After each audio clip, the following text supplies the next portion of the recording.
هو أحد الأسواق الذي تم إعادة تهيئته للتجار لمزاولة نشاطهم بشكل منظم عوض طريق الواد وسط المدينة سابقا لمحاربة الأسواق الفوضوية.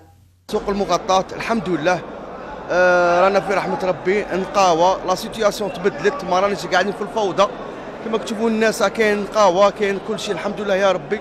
رانا طالبين يزيدوا يوقفوا معنا نتكلوا على الله، نخدموا ونتكلوا على الله، والحمد لله راه علامه راه مليح ووسع من قبل النظافه، من قبل لا سيكوريتي، من قبل الشرطه، من قبل لي باركينغ برا، الحمد لله يا ربي. النظام هذا مليح، هذا شكون هذا الصرح، هذا خير من هذاك الشيء اللي كنا في وسط الاوساخ.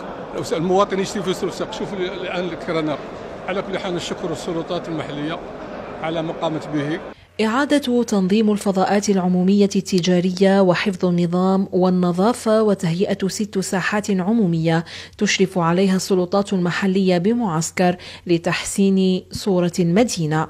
تجار ما نقولوش الفوضويين الغير شرعيين اللي كانوا يمارسون المهام تاعهم على مستوى طريق الواد من عين السلطان حتى ساحة ابن باديس، وكذا كما تسمى هو شارع البساتين واللي يسموه طريق البيض، تم ترحيلهم على مستوى أسواق جديدة. من هذه الأسواق سوق العرقوب في نفس الإطار تم ترحيل التجار الذين كانوا يزاولون مهام النشاط تاعهم التجارية على مستوى سوق أبو جهة طريق سلاطنة، سوق الجواري الذي تمت تهيئته من طرف مصالح البلدية من ميزانية الولاية وتهيئته بصفة كاملة. هي عمليات شاملة تشهدها مدينة معسكر لا تزال مستمرة، بإمكانها إعادة الوجه الجمالي للمدينة في وسط منظم وآمن.